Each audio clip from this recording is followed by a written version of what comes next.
자, 이번엔 경제 기사로 좀 넘어가 보겠습니다. 세금과 관련된 내용인데요. 보시죠.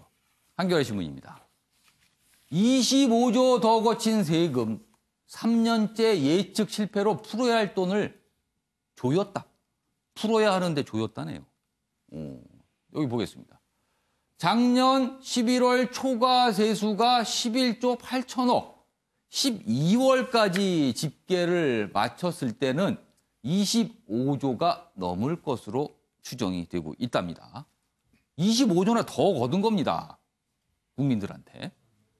세수 적게 잡아 재정 확장을 못했다. 문재인 정부 첫 해에 오히려 더 긴축을 한 셈이다. 이런 평가도 나오고 있다고 합니다. 자, 최영하 교수님. 네.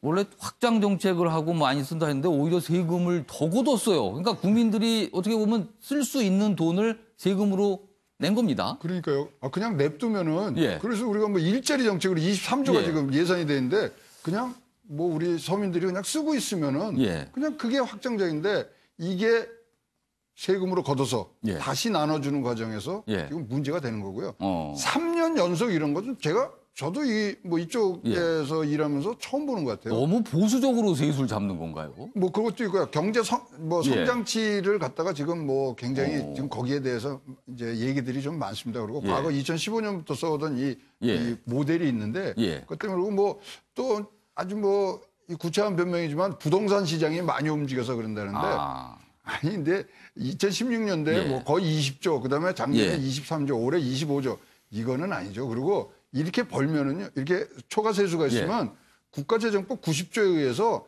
딱 쓰는 데가 정해 있어요. 먼저 우리나라 채무를 갚고 이러는데 지금 뭐 이거 갖고서 뭐 어디 나눠주고 뭐 이런 얘기들이 나오니까 지금 이 부분은 꽉 잡고 가야 됩니다. 이제 이거에 단초가 된 게 다 신재민 뭐 폭로 이런 것들이 다 연계가 돼 있어. 국채 문제도 이런 데 연계가 돼 있어요. 네, 그래서 이 부분은 다시 한번 보셔야 되고요. 이 지금 올해 정책을 이렇게 우리가 재정적 확장 정책인데 또 한국은행은 금리도 한번 올렸잖아요. 그건 또 걷어들인다는 뜻이거든요. 그래서 전체적으로 좀 불안한 마음이 큰 그림을 갖고 가는 경제 정책이 지금 안 보이는 거죠. 그래서 좀 맞춰서 했으면 좋겠다. 알겠습니다. 이런 상황에서 내가 낸 세금을 돌려받을 수 있는 연말정산이 다가왔습니다. 13월 앱 보너스라고 불리는 연말정산. 그 비법이 있다는데 박진아 아나운서가 전하는 이슈톡에서 들어보겠습니다. 들어보시죠. 네, 13월의 보너스라고 불리는 연말정산 시즌이 다가왔습니다. 다음 주 화요일부터 연말정산 내역을 확인할 수 있는 연말정산 간소화 서비스가 제공되는데요. 이번엔 액티브X 프로그램을 따로 설치하지 않아도 돼서 더 간편하게 할 수 있습니다. 올해부터는 신용카드로 도서를 사거나 공연을 관람한 비용도 공제 대상에 포함되는데요. 급여액이 총 7천만 원 이하인 근로자라면 총액의 30%를 공제받을 수 있습니다. 이렇게 본인에게 해당하는 사항을 꼼꼼하게 살피면 제대로 돌려받을 수 있는데요. 놓치기 쉬운 절세 항목들 알려드리겠습니다. 첫 번째로는 안경과 콘택트 렌즈 구입 비용인데요. 안경원에서 사용자 이름과 시력 교정용으로 명시된 구매 영수증을 발급받아서 회사에 제출하면 공제받을 수 있습니다. 다음은 취약 전 아동의 특별활동비와 학원비인데요. 어린이집이나 유치원의 교육비도 뿐만 아니라 도서 구입비 등의 특별활동비도 공제 대상입니다. 미술학원과 태권도장 비용도 교육비로 공제받을 수 있는데요. 단 입소료나 재료비 등은 대상이 아니니까 꼼꼼히 따져보시기 바랍니다. 또 중학생과 고등학생의 교복 구입비도 공제 대상인데요. 학생 1명당 연간 50만 원 한도로 공제가 가능합니다. 유학생의 경우는 어떨까요? 해외 교육비도 가능한데요. 해외 교육기관에 지출한 입학금과 수업료 등의 교육비를 공제받을 수 있습니다.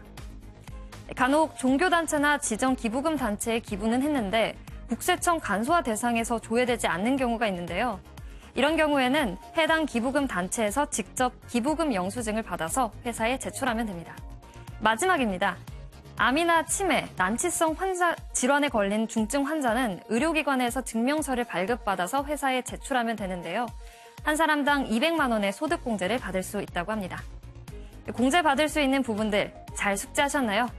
이건 몰랐네 하시는 분들은 근 5년 이내에 놓친 연말정산이라면 환급받을 수 있으니까요.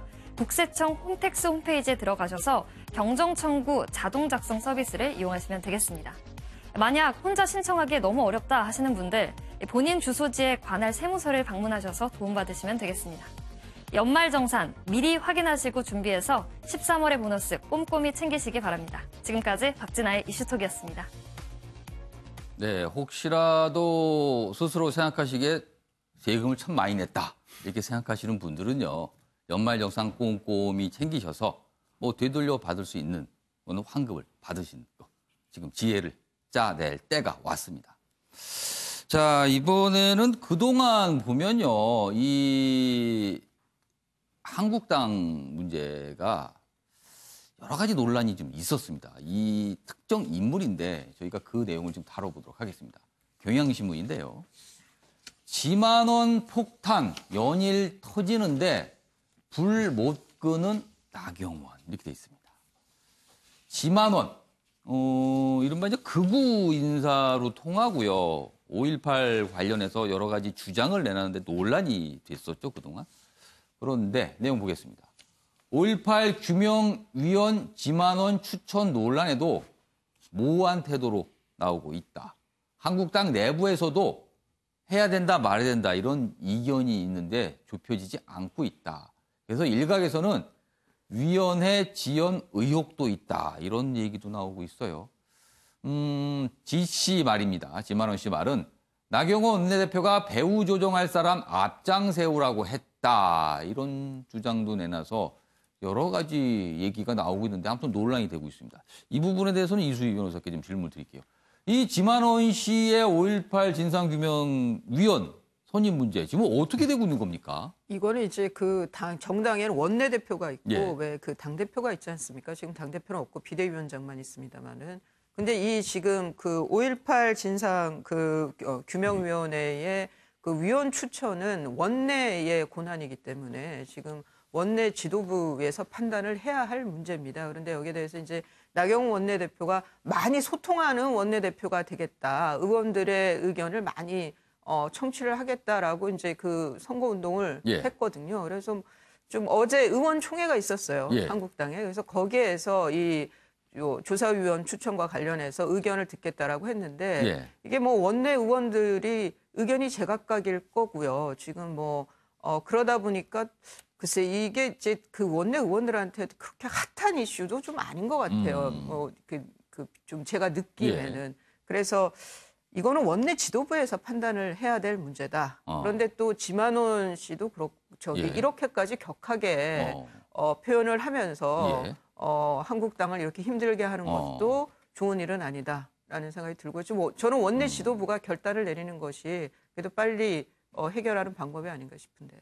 한민수 교수께서 이 사안 어떻게 보십니까? 이건 전 지 씨가 예. 지만원 씨가 이른바 5.18 북한군 내려갔다고 예. 하면서 지목한 사람이 그 주장 때문에 참 논란이 됐었죠. 그렇죠. 이 탈북민이 어제 기자회견까지 했습니다. 예. 근데 본인은 지목당했는데 그때 4살이었다는 거예요. 예. 그러면 상당히 그분 주장에 설득력이 없지 않습니까? 그러면 공당이고 제1야당의 지도부면은 이걸 본인들이 매듭을 지어줘야 돼요. 근데 이게 제가 판단할 땐 그렇습니다. 2월 전당대회와 맞물려 가지고 그 이른바 자유한국당 지도부가 그 태극기 부대나 이른바 그런 강성 우익 세력들의 눈치를 보는 것 같습니다. 단적인 예로 얼마 전에 그 전두환 전 대통령의 부 예. 이순자 씨가 전두환 대통령을 민주주의 아버지라고 했을 예. 때 모든 정당이 도대체 말이 안 되는 얘기다 하면서 비판하는 성명을 냈습니다. 그런데 전혀 거기에 대해서 자유한국당 공식 입장도 안 냈어요. 예. 이게 태극기 부대가 뭐 열성 지지자니까 예. 그걸 신경을 안 쓸 수 없겠지만은 그래도 전체 국민을 대상으로 하는 제1야당이라면은 좀 국민 정서와 동떨어져 있는 부분들은 좀 감안해야 되지 않나 싶습니다.